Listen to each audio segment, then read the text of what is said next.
So where are we in this continued fight for election answers? And also, what does the MAGA movement feel like right now? How are things going?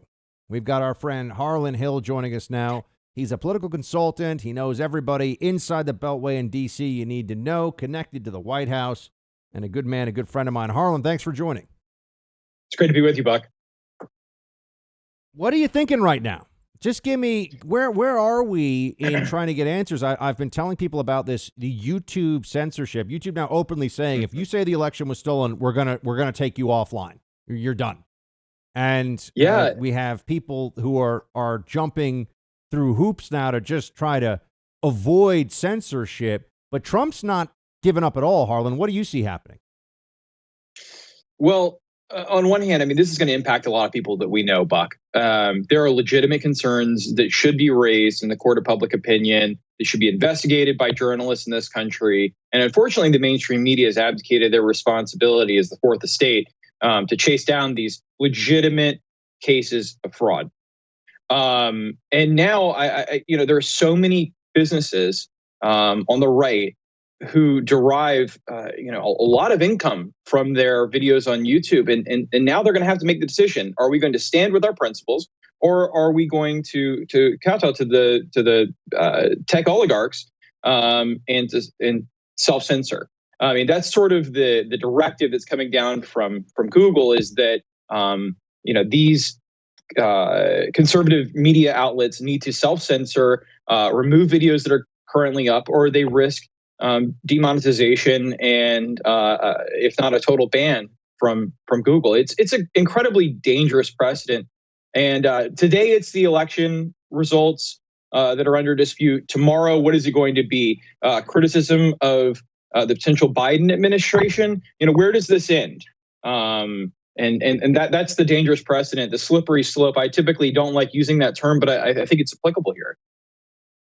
Where are the sort of hearts and minds right now of White House and campaign staff that you're talking to about all of this? I mean, just, and I'm asking for, obviously without attribution, but when you speak to people who are either in this White House or who were working on and still working on the campaign in some capacity, what are their feelings about how this is going at this stage? Yeah, so I was actually at drinks last night with somebody from the White House. It's very well placed with senior staff, and listen, they still look at this as a battle that's worth waging. They have not capitulated one bit.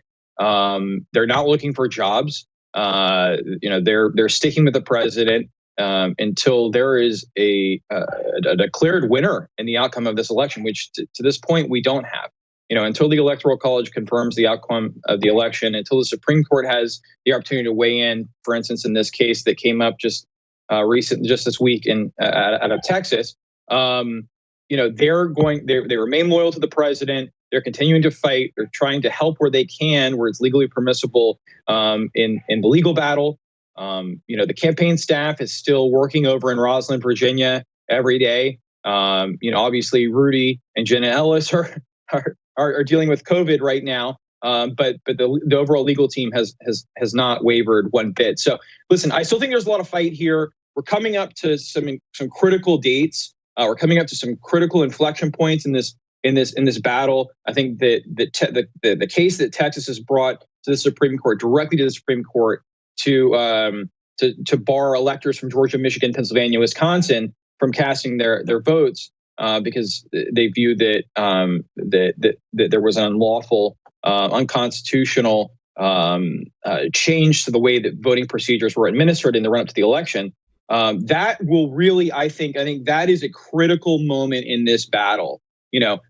When the Supreme Court hears that, if there's a compelling case that's made before the court, and they decide to weigh in there, that could totally change the trajectory and a lot of the enthusiasm we're feeling on our side of the aisle. Speaking of Harlan Hill, he's a political consultant and knows the ins and outs of what's going on inside the swamp very, very well. Harlan, you also understand the international political consulting and that side of things a bit. When you're seeing these reports about Swalwell and Chinese influence operations. What do people who don't follow this stuff and work in this stuff, what do they need to know? I mean, how common is it, and what are some of the ways or some of the mechanisms in place for an incredibly wealthy and influential foreign adversary like China to buy people off and get Americans inside D.C., even including up to on Capitol Hill, to do their bidding? Well, so I can speak to this in terms of articulating how easy it would be in theory for a foreign adversary to impact our elections. I haven't personally witnessed it, but in this particular case with Eric Swalwell and the Chinese national, it's the primary driver in politics, as we all know, is money. And if you're able to put someone that is incredibly well placed, that networks actively, using unlimited resources with the backing of a foreign power like China, to build a network of fundraisers to push money towards particular candidates that you think would advantage your employer, that's a really easy thing to do. Now, you can't have the direct flow of Chinese dollars from China or from a Chinese national into a political campaign. That is illegal. But one thing that I haven't heard very much about recently, but I do think is at least in theory possible, is that some of these foreign nationals could be setting up 501c4s, different nonprofit organizations that do have the ability to run political advertising. And their donors, their financial resources, the source of their funds for those organizations do not have to be disclosed by law. They don't have, it's not like a contribution to a political campaign, whereas to be filed with the FEC. That is not the case with a 501c4. So, Buck, it is very possible that in addition to what we know the Chinese are doing to influence our elections, starting all the way down at mayors and state legislators, all the way up to congressmen.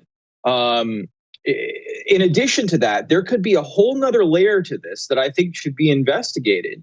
Some of the C4s that go out and support various different elected officials or candidates for elected office, those C4s, where is the money coming from? It's something, if we spent 4 years talking about Russian collusion and Russian interference in the election in 2016, and we came up with nothing. But I would suspect, based on this story that we saw about Eric Swalwell, there are many more cases like that, and there are many cases that could be far worse.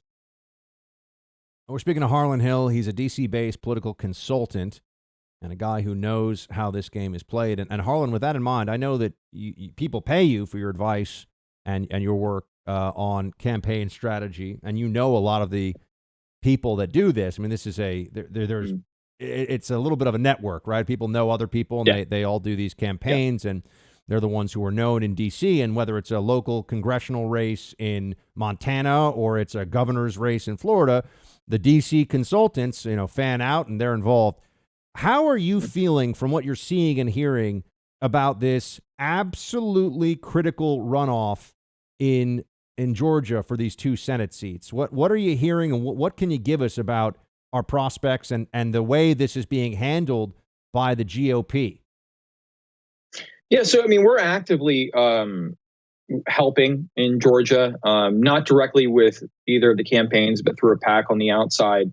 And so we have access to some polling. And you know what? I think it's going to be very close. The Democrats are doing an incredibly good job of building out this grassroots campaign to have people from all over the country making phone calls, people flying in to knock doors, lots of volunteers. So they're building that out. And then they have a tremendous influx of cash that's dropping there. Now, I also think that we have to take very seriously the grassroots campaign that is developing on the right. There are a lot of Trump voters in the state of Georgia that feel like they were disenfranchised, that they were robbed, that their election was stolen from them. And so there are 2 camps there, and that bears out in the polling. people that are just so frustrated with the process and they don't believe in it and they're just going to stay home, and people that are motivated even more to get out.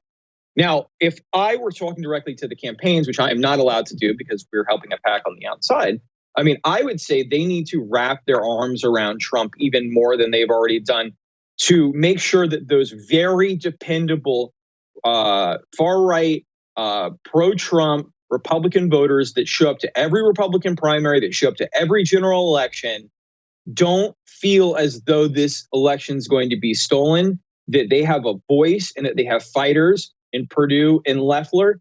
And I, watching the rally the other night when President Trump went down to Valdosta, Georgia, to support both of those candidates, I felt like they could have done more. In fact, I think some of that bared out in the reaction of the crowd, where there were some boos for both of them. Because I think that I think that Georgia's hardcore Republican voters expected more out of these two. Is Georgia going to be in play going forward, or was this a one-off, you think, this election? It was in play back in 2018, too. I mean, the margin of victory was very slim in the governor's race there. So, yeah, Georgia has become more of a swing state. As we've seen states like Pennsylvania and Ohio for sure. Ohio is as conservative as Alabama at this point. That's not reflected in their current governor, who's awful. But in terms of the rest of the state government, it is very, very conservative. Look at a state like Michigan that is overall trending further to the right. Wisconsin is the same thing. Minnesota is in play for us. And so it's only normal with certain migration patterns within the country, and then also as different age groups come of age, that there are going to be some shifts in the electorate. So yeah, Georgia is going to be a swing state moving forward. This is not a flash in the pan. Harlan Hill, political consultant, D.C. Harlan, before we let you get back to consulting and helping to keep pushing forward the values and principles that you and I share, give the folks some optimism here politically. Yeah. Well, listen, in a worst case scenario that we lose the White House to Joe Biden and Kamala Harris, I think Joe Biden is going to capitulate to the far left of his party in terms of policy. He's making some concessions right now in terms of appointments to appoint people that are a little more moderate, according to the media, and according to progressives than they would like. But it's a good thing for us. Let the Democrats go far out to the left.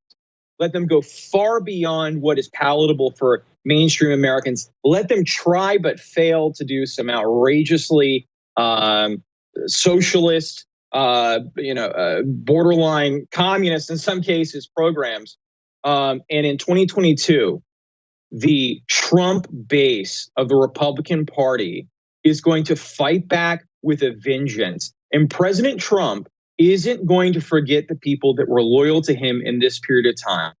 He is going to go around the country, leverage the hundreds of millions of dollars that he is raising for his new PAC to support true MAGA candidates. And he is going to run the table in 2022. The midterms are always a backlash against the incumbent party. And we're going to be incredibly well organized. We're going to be incredibly motivated. And we're going to have tremendous financial backing with a leader in President Donald Trump, because he's not going anywhere, that will lead this party once again back to victory. Harlan Hill. Harlan, great to have you, my man. Talk to you soon. Thank you.